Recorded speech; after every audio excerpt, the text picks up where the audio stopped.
And I'm going to be really careful about this because I occasionally go, I don't think this movement's a very good idea. Okay. And people go, so you don't believe in saving the planet? I said, I didn't actually say that, did I? Okay. It's a bit like saying, I don't think this Ford car ad's very good. And people go, so you think Ford cars are crap? No. I'm not saying that. I'm saying that if you want to actually get people to understand the strengths of the car, you wouldn't do it like that by insulting people who drive General Motors cars, for example, which is how political social media would sell Ford cars. Do you drive you drive a, what would it be, a Ram rather than an F-150? You're a wanker. Okay. No, advertisers do not do that because they're probably astute enough to realize, or they put enough thought in to realize that would be counterproductive and, the very best, totally ineffectual, right? But people in politics do this all the time. And it really is, it's someone I can't remember who calls it this, the footballification of politics. Now, when Millwall abused the opposing team, or when Chelsea abused the opposing team's fans for being poor, or when someone else abuses the opposing fans' teams for some other imagined slight, okay, they're not really attempting to change their mind, right? And people go, actually, I never really liked, this team very much. I was never a big fan of Glasgow Rangers, but I can see they got a point. I'll go and get a season ticket with somebody else. Yes. But what is it? Fuck the Pope and the IRA. God, I never thought about it like that before, right? Do you want a chicken supper, Bobby Sands? Ooh, interesting insight, right? Doesn't Rory, you're work. very timely because the old firm's this Sunday, so that'll be The old that'll be firm the is talk this of Sunday. that'll be the talk that'll be the talk of Glasgow this Sunday. And so one day I'll tell a very bizarre story about talking to the late Paul Johnson, who wanted to know the words of that song, Do You Want a Chicken Supper, Bobby Sands, which was a Rangers chant from the period of the hunger strikes. And he got the words slightly wrong, and I was able to put him right. At which point he started singing it, which is strange because he was an extremely eminent Catholic thinker. But there you go. Don't expect things to make sense. Well, interestingly, on that, Rory, just while it's in my head, have you seen the new hate bill legislation in Scotland that's come in that will actually make comments like that pretty problematic?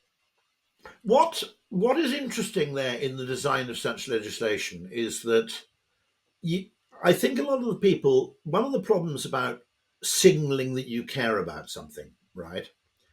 There's a huge difference between, how shall I put it? There's a huge distinction between the techniques you use to win an argument or to signal your belief in a cause and the kind of things you use to solve a problem. Now, if you want to signal that you really care about something, every intervention you propose will be in direct opposition to that bad thing, right? Ban it, okay? Make it a criminal offense.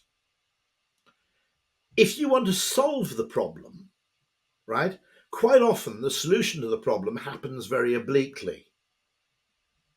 In other words, it comes from left field.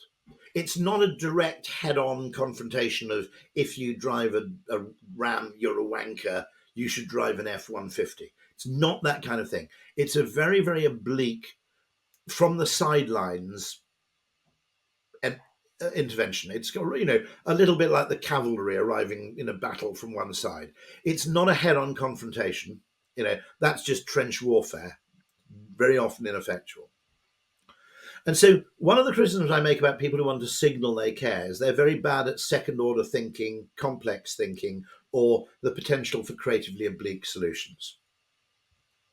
And, if you like, never talk about race or talk about race and make light of it, all right, I would probably favor the second over the first. But someone who just wants to effectively legislate to signal their commitment to a cause and their loyalty to a particular in-group, they're not interested in solving the problem. They're interested in winning the argument, and they're interested in signaling how much they care about something.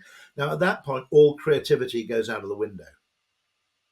And I would argue that you can see the pattern of this kind of trench warfare in political thinking, where the kind of weird left-right divide, which is highly artificial, One of Dominic Cummings's great insights is that if you talk to ordinary everyday people, they are both much more left-wing and much more right-wing than most politicians think. I would agree. And that they contain multitudes.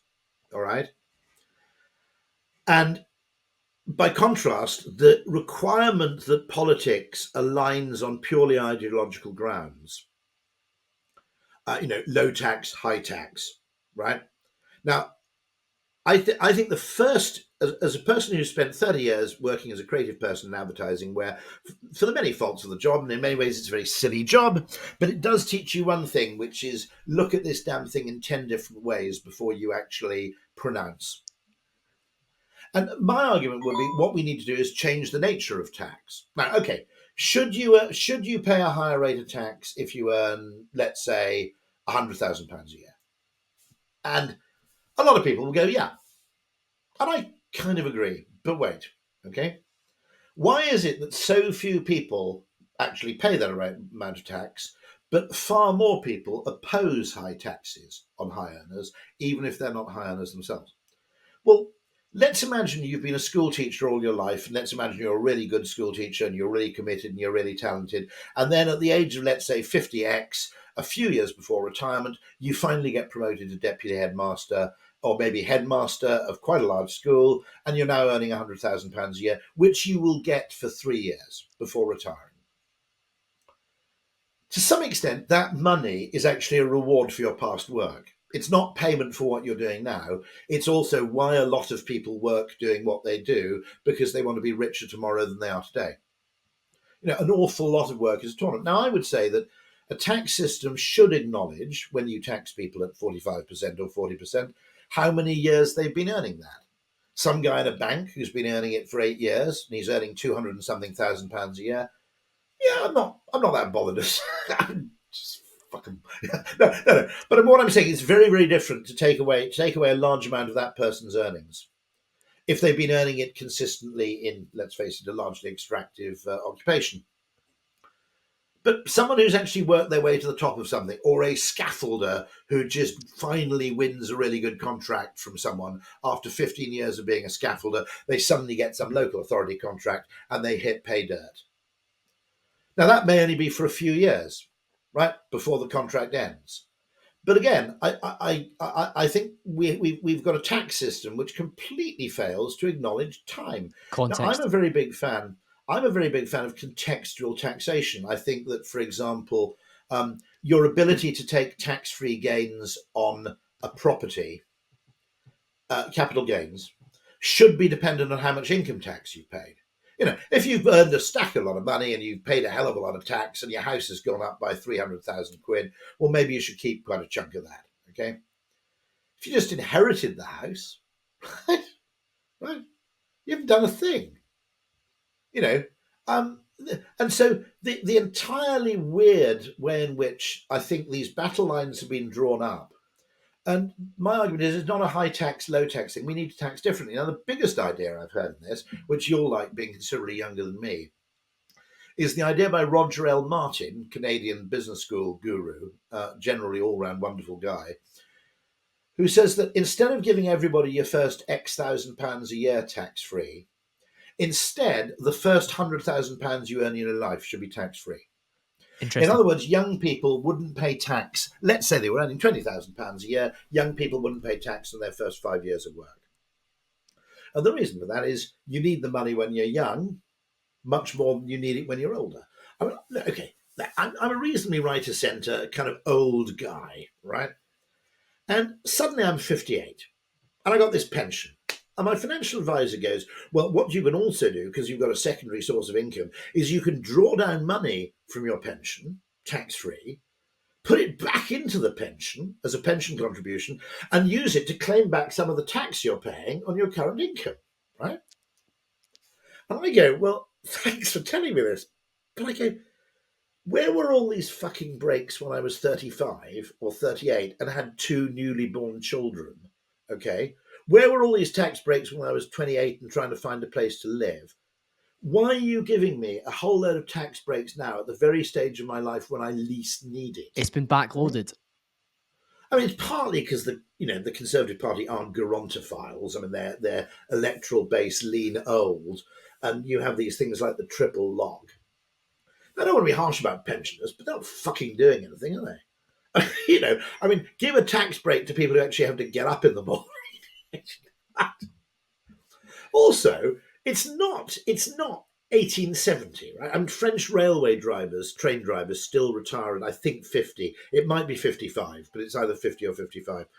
And it dates back to the time when they were standing on the hot plate of some locomotive going through the Camargue in temperatures of 42 centigrade with a bloody great boiler in front of them. And now they're sitting in a chair and basically pushing a little lever.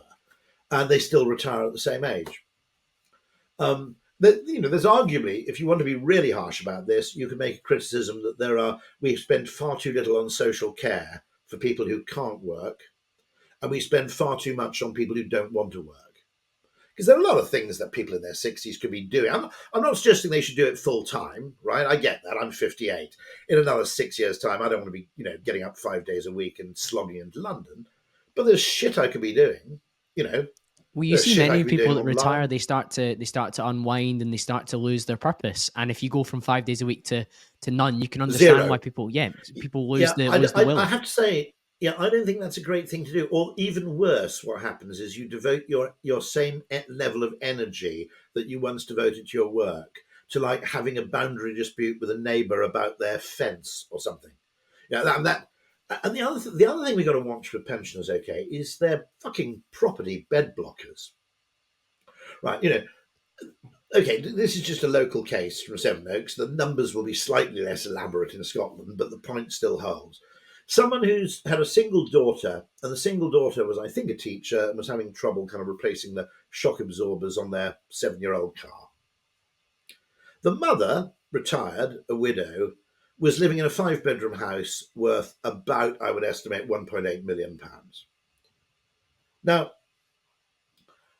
the mother, incidentally, once went down to the end of the road from her £8 million house to what was then the Harvester, and discovered that the special offer of 2 for 1 on the salad bar or the combine harvester didn't apply on Fridays, and walked all the way home again. Okay, no, hold on. Okay, that's totally reasonable behaviour. I'm absolutely not dissing that behaviour. But you're in a £1.8 million house, yes, and you're worried about the offer of the harvester. Her defence might be look after the pennies and the pounds will look after themselves. Yeah, but I think that's an extreme version. But if you've got £1.8 million, go and buy a fucking jet ski in a hot tub and move somewhere more appropriate to your own size. I hope you enjoyed that clip. For more on my channel, hit the link just here, subscribe, and you can enjoy the full episode.